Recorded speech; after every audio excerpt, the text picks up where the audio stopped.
Hello बच्चों, कैसे हैं आप। मैं आपका मेंटर अरविंद आर्य आसान फिजिक्स के ऑनलाइन प्लेटफॉर्म पर आपका स्वागत करता हूं। तो आज हम लेके आए हैं एक और नया कॉन्सेप्ट और इसमें हम डिस्कस करेंगे total internal reflection of light.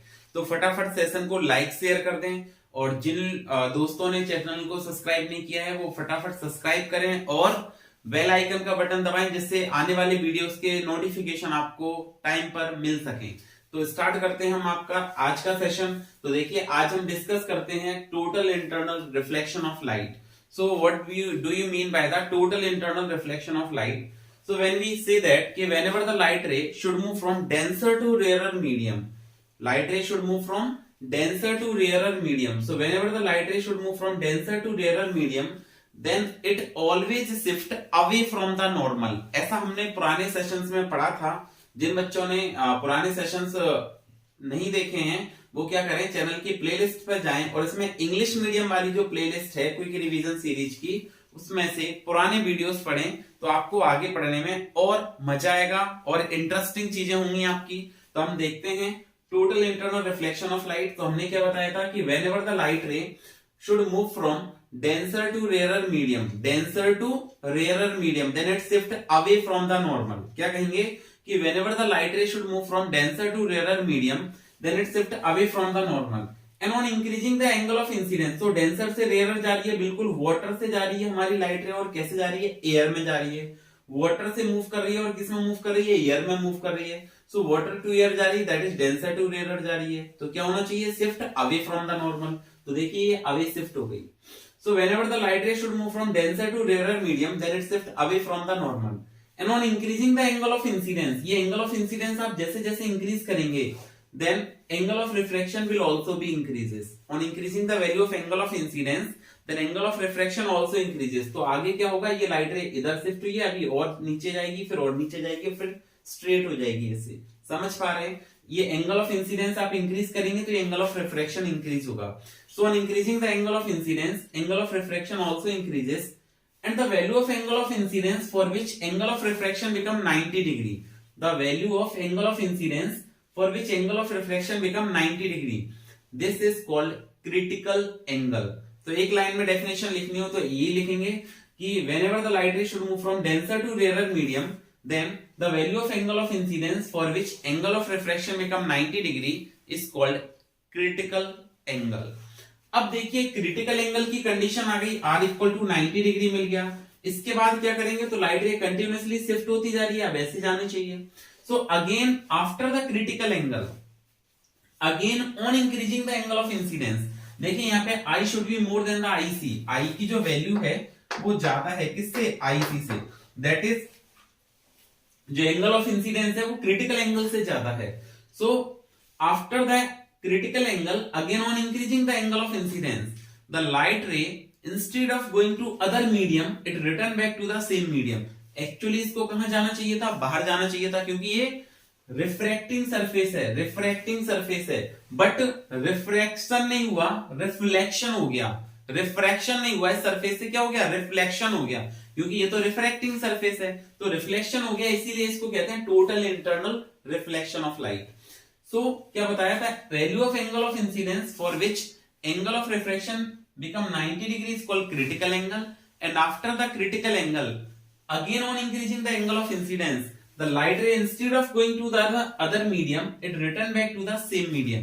And this phenomena is called total internal reflection of light. तो आपको क्या बताया, फटाफट से रिवाइज कर लेते हैं कि whenever the light ray should move from denser to rarer medium, then it shift away from the normal.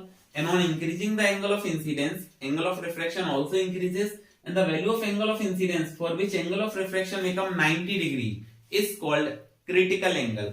And after the critical angle, again on increasing the angle of incidence, the light ray instead of going to other medium, it return back to the same medium, and this phenomena is called total internal reflection of light. फिर देखिए इसके बाद next हमको topic पढ़ना है relation between refractive index and critical angle. तो discuss करते हैं उसको। नेक्स्ट टॉपिक को क्या है? Relation between refractive index and critical angle, इसको हम डिस्कस करते हैं। तो देखिए फटाफट वीडियो को लाइक शेयर करते जाएं। तो देखिए हम आगे देखें, इसमें क्या होगा, relation between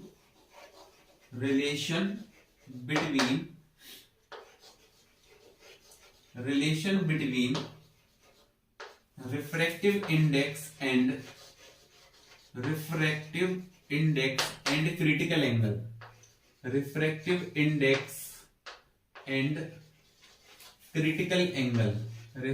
index and critical angle, इन दोनों में हमको क्या चाहिए, रिलेशन चाहिए। किस में रिलेशन चाहिए, रिफ्रैक्टिव इंडेक्स और क्रिटिकल एंगल में रिलेशन चाहिए। तो देखिए relation between refractive index and critical angle. So the light rays should move from denser to rarer. So refraction of light से हमने स्नेल्स लॉ पढ़ा था, और स्नेल्स लॉ क्या होता है कि whenever the light ray move from one medium to other medium, एक मीडियम से दूसरे मीडियम में जाएगी, first medium to second medium में जाएगी, तो हम लिखेंगे 1 म्यू 2।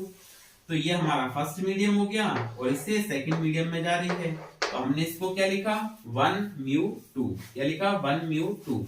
और 1 म्यू 2 की जो वैल्यू होती है वो होती है आपकी म्यू 2 अपॉन म्यू 1, ऐसा हम पढ़ चुके हैं।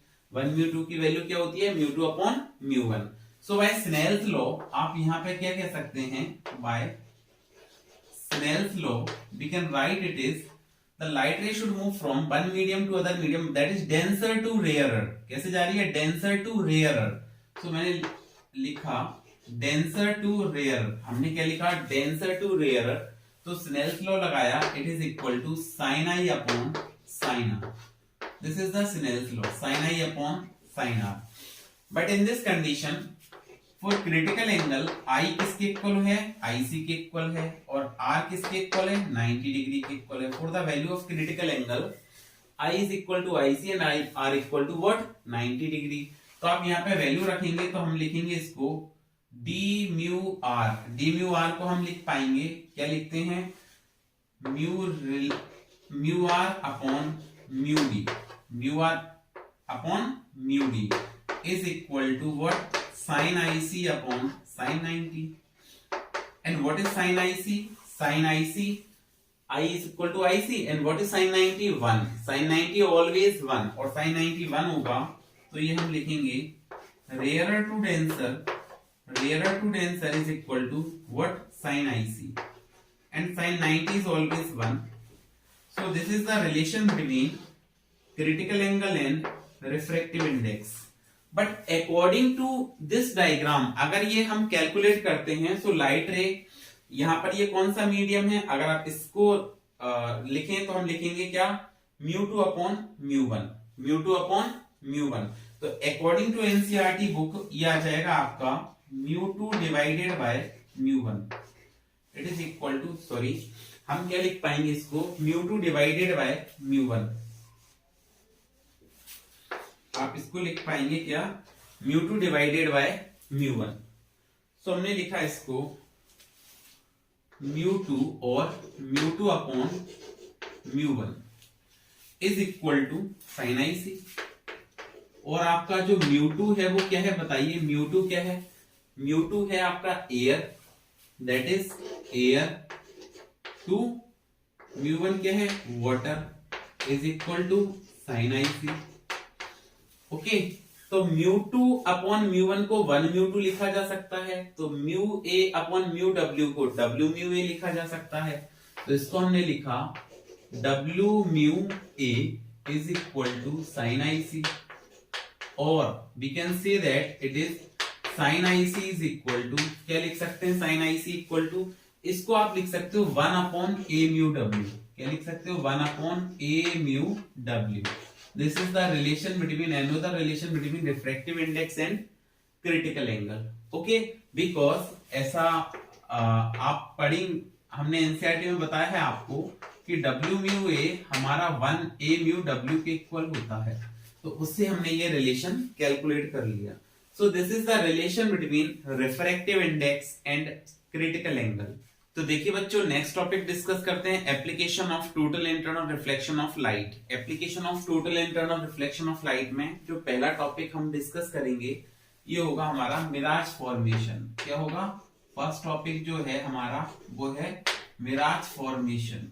ठीक है, mirage formation it is a type of optical illusion. Mirage formation क्या होगा तो mirage formation is an optical illusion which appears generally in hot summer days in desert or when we move on highway then a distant patch of road found to be bad। क्या करते हैं, ये Miraj formation एक तरह का optical illusion है। Optical illusion कैसे है कि जब भी हम डेजर्ट प्लेसेस में, समर डेज में डेजर्ट प्लेसेस में जाते हैं या हाईवे पर जाते हैं तो हमको दूर, मतलब distant patch of road is found to be wet, ऐसा लगता है वहां पे कि कुछ गीला भाग है, मतलब पानी भरा हुआ प्रतीत होता है, पानी भरा हुआ दिखाई देता है, ऐसा अपियरेंस होता है, हमको इल्यूजन होता है ऐसा। बट जब हम वहां पर देखेंगे, उस व्यू पर पहुंचते हैं तो ऐसा नहीं होता है। यही ऑप्टिकल इल्यूजन हमारा क्या कहलाता है, मिराज फॉर्मेशन कहलाता है। ठीक है, this is called as mirage formation. तो एक बार सुनते हैं, समझते हैं क्या होता है। तो mirage formation is an optical illusion which generally occur in hot summer days in desert places or when we move on the highway in summer days, then the distant patch of road is found to be bad, but when we reaches at that point then there is no water present at this point। मतलब उस view पर पहुंचेंगे, जो हम, जिसको हम view observe कर रहे हैं, उस व्यू को देखेंगे तो वहां पर हमको ऐसा नहीं दिखाई देता है। इसी को हम क्या कहते हैं, मिराज फॉर्मेशन कहते हैं। फेनोमेना जो है हमारी मिराज फॉर्मेशन कहलाती है। अब एक्चुअली होता कैसे मिराज फॉर्मेशन, इसको समझे। तो ये नॉर्मल डेज की बात है, नॉर्मल डेज की बात है। तो मतलब यहाँ पे जो एयर डेंसिटी है वो सेम है, मतलब यूनिफॉर्मिटी है एयर डेंसिटी में, और एयर डेंसिटी में यूनिफॉर्मिटी है, तो यहाँ पर मिराज फॉर्मेशन का इल्यूजन जो है वो नहीं होगा। There is no mirage formation will takes place at this point because the uniform air will distributed uniformly through surface of earth to the upward surface। but in this case in hot summer days, ये normal days की बात है, normal condition है ये, और ये है हमारी hot summer days, hot summer days. ठीक है, तो देखिए ये हॉट समर डेज की कंडीशन है। तो हॉट समर डेज में क्या होगा कि the earth surface continuously absorb sun radiations, so it become warm, and due to warmness the air particle near to the surface of earth acquiring the energy, so they move in upward direction। ये क्या हो जाएंगे, energy gain करेंगे, क्योंकि अर्थ surface continuously warm हो रही है, तो ये क्या हो जाएंगे, ड्राई हो जाएंगे एयर पार्टिकल। और लाइट एयर में एक प्रॉपर्टी होती है कि वो अर्थ सरफेस से ऊपर की तरफ जाएगी, अपवर्ड मूव करेगी, और अपवर्ड मूव करेगी तो नीचे क्या हो जाएगा, नीचे यहां पर earth surface, near to the earth surface क्या हो जाएगा, डेंसर मीडियम क्रिएट होगा, और अर्थ एयर पार्टिकल्स ऊपर की तरफ जा रहे हैं तो ऊपर रेयरर मीडियम क्रिएट होगा। ठीक है, because when we move from top to bottom, top to the earth surface, then air particle density of air get decreases, so refractive index decreases, and temperature down to the earth surface get also increases. क्यों, temperature यहाँ पे increase होगा क्योंकि ये continuously energy को absorb कर रही है earth surface. So when an observer see a distant tree, then the light ray should move from denser to rarer medium,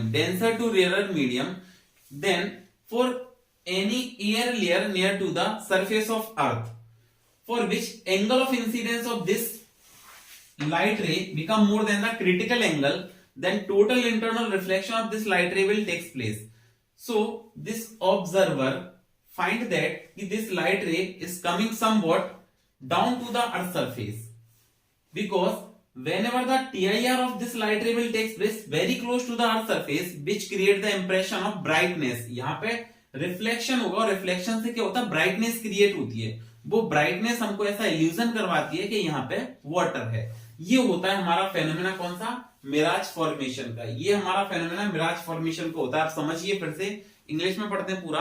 तो देखिए, mirage formation is an optical illusion which generally occur in hot summer days in desert places, or when we move on the highway, then the distant stretch of road is found to be bad।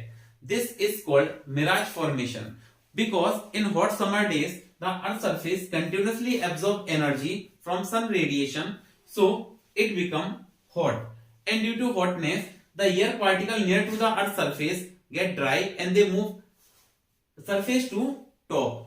So near to the earth surface the density of air decreases. So when we move top to bottom, up से down जाएंगे, top to bottom आएंगे, then refractive index decreasing, क्योंकि density ऊपर ज्यादा है नीचे कम है, so refractive index decreasing and temperature increasing. So the when an observer see a distant tree, then the light ray should move from denser to rarer medium, क्योंकि light rays के लिए ऐसे आएगी, डेंसर टू रेयरर मीडियम आएगी, दूर से देखेगा तो डेंसर टू रेयरर मीडियम आएगी. So for any air layer, क्योंकि डेंसिटी अलग अलग होगी, ऊपर ज्यादा डेंसिटी की एयर होगी, नीचे कम डेंसिटी की एयर होगी. So for a particular air layer, when angle of incidence for this light ray is more than the critical angle, then TIR of this light ray will take place near to the earth surface, which creates the impression of water, because TIR of light ray will take place, so it produces brightness, and brightness creates the impression of water. That's why we find that a distant patch of road is found to be wet, or in hot summer days we found a pond up to more distance. This optical illusion is called what? Mirage formation. ये पहला application है आपका TIR का NCERT में. Second application की अगर हम बात करें तो वो है brilliance of diamond. Second application क्या है इसका? सेकंड एप्लीकेशन की बात करें तो हमको पढ़ना है brilliance of diamond.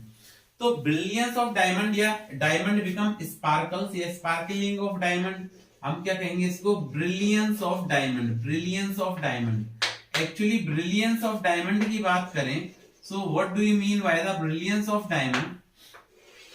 So we can say that कि diamond become sparkles due to total internal reflection of light, because the refractive index of diamond is